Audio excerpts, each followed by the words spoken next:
What's up, mixed martial arts fans? Ryan Thomas here for another episode of the Thomas Take Sports Podcast, the UFC 259 post-fight reaction show. As you guys know, I always like to recap the fights the morning after, the day after. I told you guys I would be on live noon Eastern time, and here I am live behind the mic, noon Eastern time on YouTube, on Facebook. Thanks for tuning in. If you want to throw down a comment, feel free. I'll get to it at the end of the show as we wrap up the night that was UFC 259. Last night, not one, not two, but three world title fights took place last night. So there's a lot to unpack in this UFC 259 post-fight reaction show. In this UFC post-fight reaction show, it's a rarity that I have three title fights to recap for the MMA fans. The best fan base, I think, outside of the Buffalo Bills is the MMA fan base. This is a loyal fan base, a diehard fan base, and a fan base that got to witness really good fights last night. This was a highly entertaining night of fights last night. It did deliver. There was controversy. Dare I say there was upsets in the sense that, a lot of people thought Israel Adesanya was going to get it done last night and become the fifth simultaneous champ in UFC history. That did not happen. But first, I want to get to letting you guys know where you can find the show. You guys can find this show on Apple Podcasts, Spotify, and Google Podcasts, as well as Facebook and YouTube. I appreciate as many subscribers as possible. This is a definite growth mindset that I have when we start to see, X amount of viewers on the show, X amount of comments on the show, X amount of, just social interaction on the show.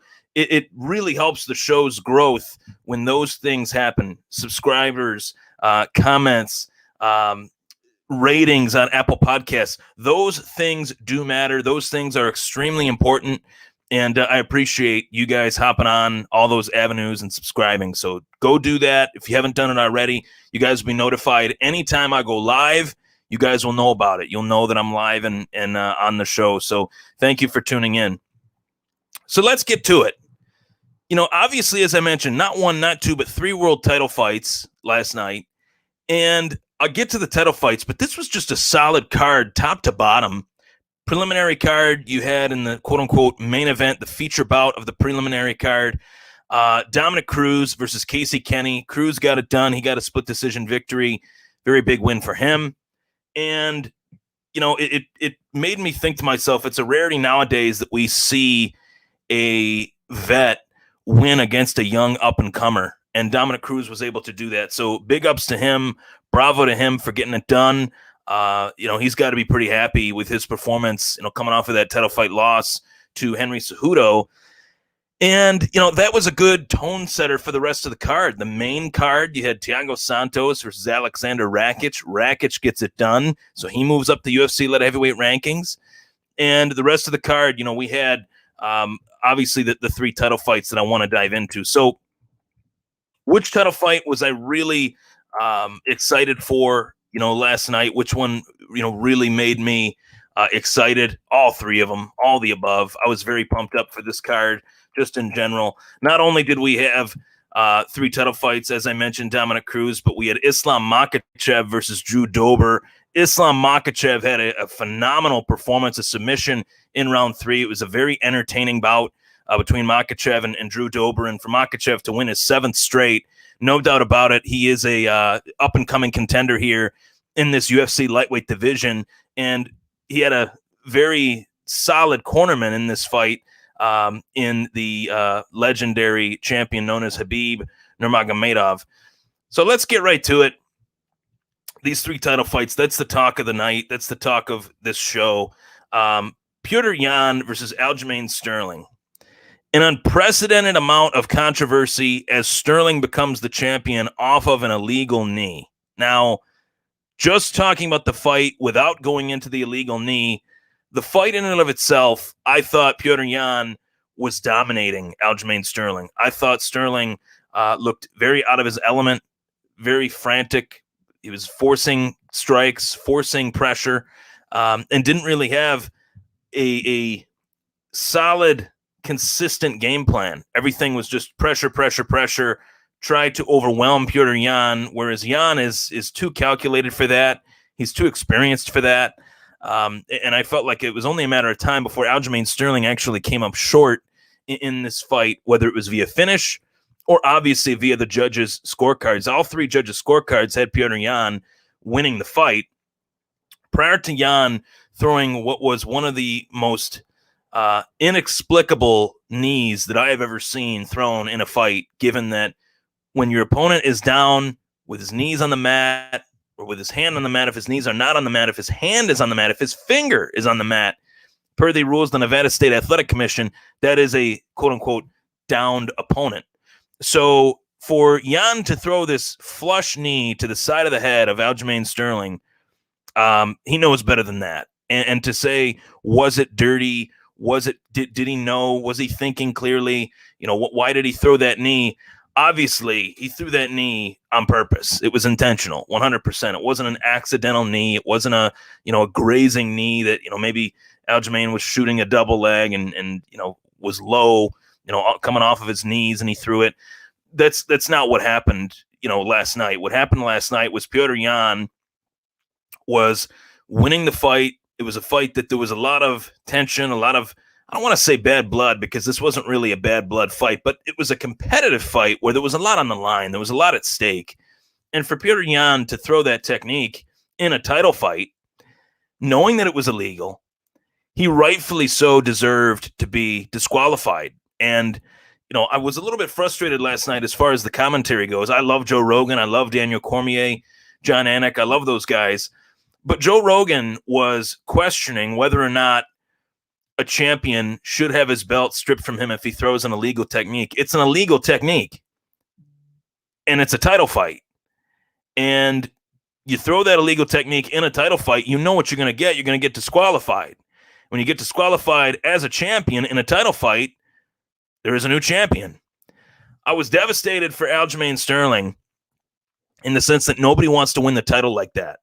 Nobody wants to win, period, like that. And he was hurt. I saw tweets last night that were so utterly ridiculous, saying and stating that Aljamain Sterling was putting on an Academy Award-winning performance. No, he was hurt. He got kneed in the side of the head. I'd love to see anyone take that knee and feel nothing off of it. There was no doubt that fight should have been stopped. It was a very awkward situation for the broadcast team, for everyone watching at home, that it almost as if for a brief moment it looked like this fight was going to continue. And the ref, the name is not coming to me at the time, but he was giving Aljamain Sterling time to collect himself. Meanwhile, Aljamain Sterling is on his back and he's panting and he's hurt. He's badly hurt. So obviously, this fight should have been stopped as soon as that knee was thrown. Automatic disqualification. It shouldn't have been a thing of, well, do you want to continue? Do you not want to continue? No, an illegal technique in a world title fight was thrown and landed flush on Aljamain Sterling. And by the rule book, the rule book states, if an illegal technique is thrown in a world title fight, champion on challenger, champion is disqualified, and we have a new champion. Nobody wants to win a world title like that, especially Aljamain Sterling. He's come far too far. He's fought for far too long to win a title like that. And I'm sure he didn't draw it up that way in his mind when he fantasized about becoming a champion. But this is a crazy sport. And this is a sport where you will have an opportunity to run it back. You have another chance to run it back. And most definitely, Aljamain Sterling and Petr Yan are going to run this one back. We'll see this one again very soon. It wouldn't shock me if, the medical suspension for Aljamain Sterling was maybe a couple months. And then maybe this summer we see that fight again take place. And, Sterling was losing. He's got to go back to the drawing board and really take a look at the mirror rather than, crying about how he won this fight. And I get it. I'm not trying to insult him. But he's got to leave this fight in the past. Go into this fight as, yeah, you are the champion. He's rightfully the champion. Make no mistake about it. Regardless as to whether or not he was winning the actual fight or losing the fight, an illegal technique was thrown on him in a world title fight. He was the challenger. The guy that threw it was the champ. By rule, champ is disqualified. Challenger takes home the title. So Aljamain Sterling will go into this fight, obviously, this next fight with Jan as the reigning, defending, undisputed champion, but will he feel like the champ? Mentally, probably not. But he needs to portray himself as one heading into this rematch because he is the rightful champ. Whether people want to admit that or not, whether people agree with me on that or not, that remains to be seen. But I truly felt like that was ridiculous for Petr Yan to throw that technique in a fight that he was winning was very strange. And apparently his corner was calling for the knee, saying that the knee was there. I don't know what the specifics are. We'll find out in the coming weeks. But what a horrible miscalculation by Petr Yan in a fight that he was winning to throw that technique and to lose the fight. You have to feel really, really bad if you're Petr Yan today. And you go home without the title that you went in with, that you were winning the fight. So we'll run this one. We'll run this one back. That's what's next for Petr Yan and Aljamain Sterling. What's next for those guys is that they will fight again. No doubt about it. I believe, Ryan Thomas believes, yours truly believes, that the UFC bantamweight division is as exciting as it's ever been. There are a lot of awesome storylines. The first man that I thought of post Sterling versus Jan was Corey Sandhagen. Talk about getting the shit end of the stick. Corey Sandhagen was set to fight the winner of Jan and Sterling, and now with all this uncertainty, TJ Dillashaw wins the lottery. He's now going to have a chance to fight Corey Sandhagen because Sandhagen is going to be forced to wait to fight for the title because of how this fight ended and how this fight concluded. So, Sandhagen's probably thinking, what the hell? Whereas TJ Dillashaw is like, damn, I got a lot of good luck. Snake in the grass strikes again. So, co-main event, Amanda Nunes versus Megan Anderson. The Lioness roars to victory. Folks, no longer will I refer to Amanda Nunes as the greatest female fighter of all time. I won't do it anymore. I will only refer to Amanda Nunes as one of the greatest fighters to ever grace combat sports, whether it's mixed martial arts or boxing. Amanda Nunes is one of the greatest fighters of all time. What she has done in her career is nothing short of remarkable, nothing short of legendary, nothing short of iconic. That's the first word that I think of when I think of Amanda Nunes, is iconic, an icon. Her career is iconic. She is an icon. She has transcended the sport. She has been the premier champion in women's mixed martial arts as well as martial arts as a whole. Talk about what better person in mixed martial arts has had as much success as Amanda Nunes has. Not only is she a great champion, she's a solid individual, and, 1-0 as a mama. I love that whole storyline. I thought that, going into this fight, this was going to be Amanda Nunes' toughest test. And I mean that physically, given the size disadvantage that she had going up against Megan Anderson. Megan Anderson, a long, lanky, rangy featherweight. And Amanda Nunes, let's face it, for as much success as she has had in both divisions, she's a bantamweight. She's fighting at featherweight. She beat Cyborg. She's the champ at featherweight. That featherweight division, I don't know, guys. I don't know what they're going to do with that featherweight division. There are no rankings on UFC.com. No media member votes for the rankings for the 145-pound division. It's basically just an empty division that they put fights on featuring Amanda Nunes. She's just running the entire division. So what's next for her? What's next for Amanda Nunes? I think that she will get a quick turnaround here. I don't see why she doesn't. She was only hit twice in that fight last night with Megan Anderson. She was only punched 2 times in that fight. 2 punches landed by Megan Anderson. So I think Amanda Nunes will fight soon.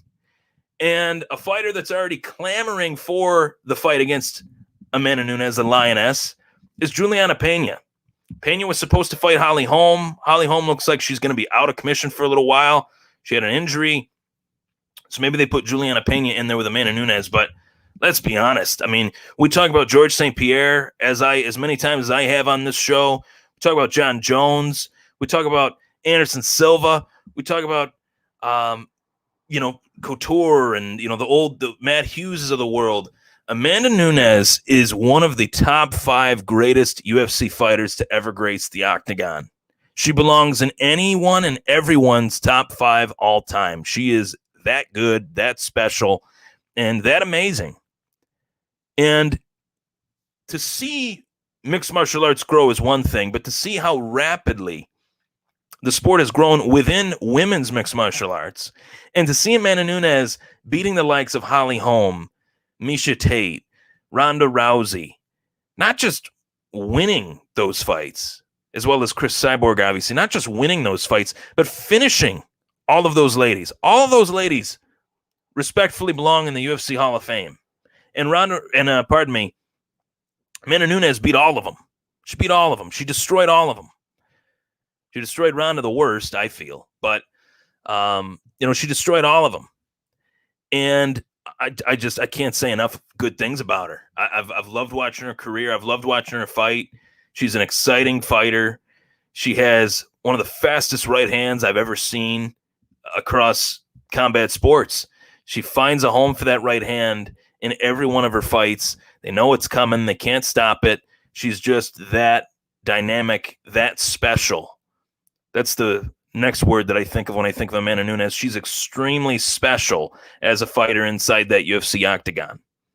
And what a great performance. I mean, as the broadcast team said, when the broadcast team of Anik, Cormier, and Rogan say that the Nunes-Megan Anderson fight was a quote-unquote non-event, that means that Megan Anderson was a nothing challenge to her. And she offered nothing, ultimately, in that fight for Amanda Nunes to be afraid of.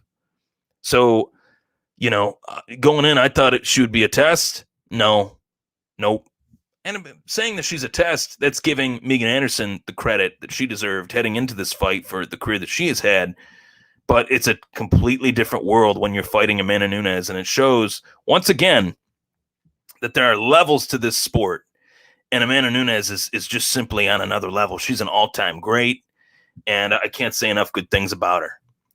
So there you have it, recapping the first title fight between Jan and Sterling, as well as Amanda Nunes and Megan Anderson. Sterling goes home the champ under very controversial circumstances. Amanda Nunes continues her reign atop MMA royalty. And Jan Blachowicz and Israel Adesanya. The main event, Jan Blachowicz versus Israel Adesanya. Jan retains the UFC light heavyweight title and hands Izzy his first career loss.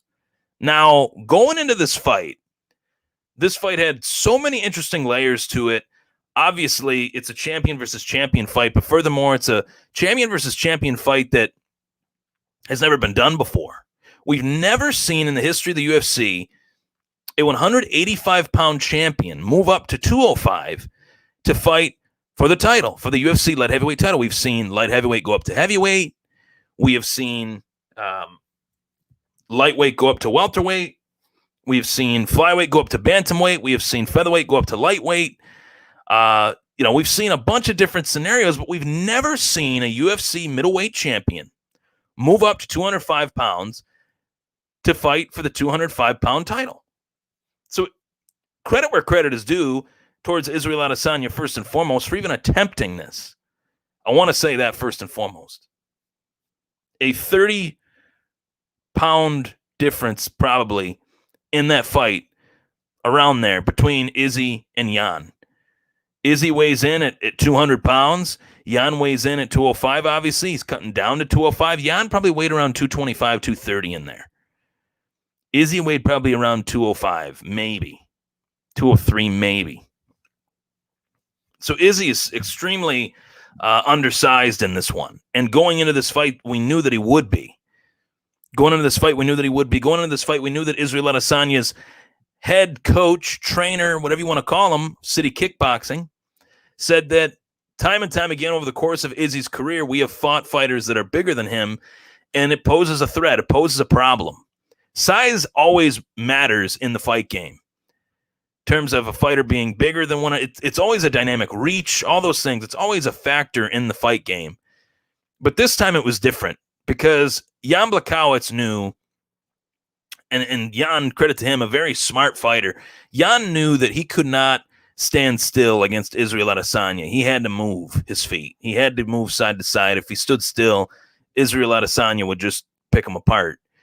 Izzy as well knew that he couldn't stand still, because if he stood still, there was a power disadvantage as well between Izzy and Jan. Jan outweighs Izzy, so he throws harder punches. He's the Polish power, but Israel Adesanya tried to offer the speed dynamic, and obviously was a threat in that regard. So seeing that kind of skill level versus skill level, knowing that Izzy, while the lighter fighter, the faster fighter, Jan, the heavier fighter, the more powerful fighter. Okay, that's how the fight actually played out as well. I thought going into the fifth and final round that it was tied. I thought that Jan was able to somewhat rally back a little bit. He was able to pick his punches, land really hard shots, and furthermore, fight his fight, regardless of what the casuals have to say. Jan Blachowicz fought his fight last night. He implemented the wrestling when he needed to. He implemented the wrestling, top-heavy pressure to close out the show, and that's what great champions do. They stick to their strengths. They understand their strengths, and in moments of adversity, they go to their strength. They slow the fight down.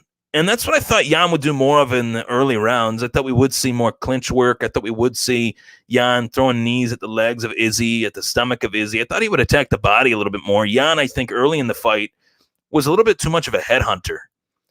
And Israel Adesanya, I mean, wow. The striking game that this guy has is so dynamic. And let me make something clear. That guy's going nowhere. That guy is going to continue, Israel Adesanya. He's going to continue to be great in this sport, and he's going to continue to have a superstar caliber career, and rightfully so. I mean, this guy checks off every single box. This was a loss on the record of Israel Adesanya. This was the first loss on the record of Israel Adesanya, but his stock went up in this fight, in my opinion. I think he fought a hell of a fight. He came up just a little bit short. That fifth and final round, it was tied to me on my scorecard. More on that in a little bit. On my scorecard, I had it 2-2, and I had Izzy needing to win that fifth and final round in order to win, and Jan won that fifth and final round, mainly like the last 2.5 minutes of that fifth and final round with top pressure, closing out the show. The scorecards were the most egregious part of the night. The scorecard of Blachowicz versus Adesanya were flat out disgusting and despicable. And this is a problem in the sport of mixed martial arts that dates back to when I first started watching it back in 2004, 2003. The judging in mixed martial arts, more than anything else, is the biggest problem that this sport has. You can say the reffing, you can say sometimes the matchmaking, you can say that sponsorships, fighter pay, fighters should make more money. MMA fighters should make more money. I would agree with all those points, by the way. Those are all things that need to be fixed as well. But more than anything to me, if I were to look at the one thing that frustrates me the most about mixed martial arts, it is the judging. The judging is not corrupt like boxing. The boxing judges are corrupt. Boxing has been corrupt for decades, for 100 years, I guess you could say. Even dating back to the Roman gladiator days, you could say those days were corrupt too. But the MMA judging is inept. And to me, that's worse. When you have uneducated fans, that's one thing. When you have uneducated refs, that's very, very bad, because then you're messing with the health of these fighters. When you have uneducated judges, that means you're messing with the record of both fighters. You're messing with history, frankly. And 49-45? Are you kidding me? Two judges, 49-45? It was 49. Let me look this up. I know two judges had it 49-45. And to me, that is just flat out just stupid. For all, without looking for a better word there, that is just ridiculous. Ridiculous. Utterly ridiculous. 49-45. That means Jan won 4 rounds to 1 on the judges' scorecards. And one judge had it 49-46. That's what I thought. One judge had it 49-46. 2 judges had it 49-45. That means that there's some 10-8s in there that do not belong in there. And when you have a 10-8 round in the 10-point must scoring system, a 10-8 round means the guy getting the 8 got his ass whooped. The guy getting the 8 was demoralized, was dominated. The guy getting the 10 whooped the ass of the guy that got the 8. In this fight, can anyone honestly say that Jan Blachowicz gave Israel Adesanya an ass whooping? No, he did not. This was a very close fight. This was a fight that Israel Adesanya should not hang his head over in the slightest. In the slightest, he should not hang his head over this loss. Jan Blachowicz should be damn proud of the way he fought and should definitely be asking for fight fans to put some respect on his name. And I hope they start. Guy beat Dominic Reyes. Guy beat Luke Rockhold. Guy knocked out Corey Anderson, knocked out Rockhold, knocked out Reyes. Took a fight with Israel Adesanya where he had a lot to lose in this one and hands him the first loss on his pro record. So I do think Jan won the fight. I think it was very close, though. 3-2. And I definitely think that Jan Blachowicz deserves more respect. And these judges are morons. Morons. So that's what I'm thinking as far as the aftermath of this main event. Now, what's next for Jan and Izzy? That's a huge question.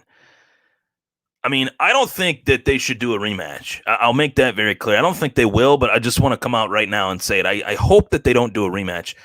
Folks, there are weight classes in this sport for a reason, okay? What Israel Adesanya did last night was highly commendable, was extremely impressive, and I think he has no reason to hang his head over any loss, losing moment in this fight last night, I should say. He should not be hanging his head, right? But with this fight, with this loss, there is a little bit of a reality check that, yeah, there are weight classes in this sport for a reason, but what's next for me, and I'm referring to Israel Adesanya talking to himself, what should I do next? I think the winner of Darren Till versus Marvin Vettori will tell a lot. If Darren Till goes in there against Marvin Vettori and finishes him in quick fashion, I think Darren Till is going to get a title shot at the UFC 185-pound weight class. I think we will see Israel Adesanya take on Darren Till for the middleweight title. Frankly, that's what I hope for. I think that's a fight fan's dream. I think that fight would be highly entertaining, and I think it'd be a fight that would pose problems for Izzy as well as Till. So, boom. That's how I see that fight or that division kind of shaping up. And then for Jan, the guy was in the building. The guy that was the quote-unquote backup for this fight, he cut weight. He made the 205-pound UFC light heavyweight limit. Glover Teixeira, he's on a tear. He's smashed people. He's on a resurgence. He's on a second wind in his career. I'd like to see him get a shot at the title against Jan Blachowicz for the 205-pound strap. And I think that that's what we're going to see. Folks, I'm Ryan Thomas. You just turned in. I'm turning in the UFC 259 post-fight reaction show. You are tuning in to the UFC 259 post-fight reaction show. I love hopping on here a morning after the fights, an afternoon after the fights, recapping these fights for the fight fans. The UFC has been putting on great cards month after month, week after week, fight nights throughout this month.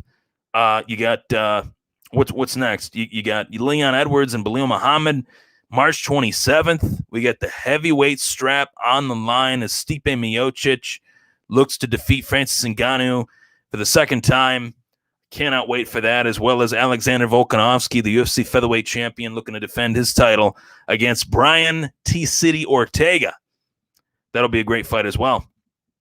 Hopefully you guys enjoyed this show. You can follow it on Facebook, Thomas Take Sports Podcast, YouTube. Subscribe. I would greatly appreciate the support. Feel free to leave a review on Apple Podcasts, Spotify, and Google Podcasts. I'm Ryan Thomas. Stay safe out there, everybody. And take care.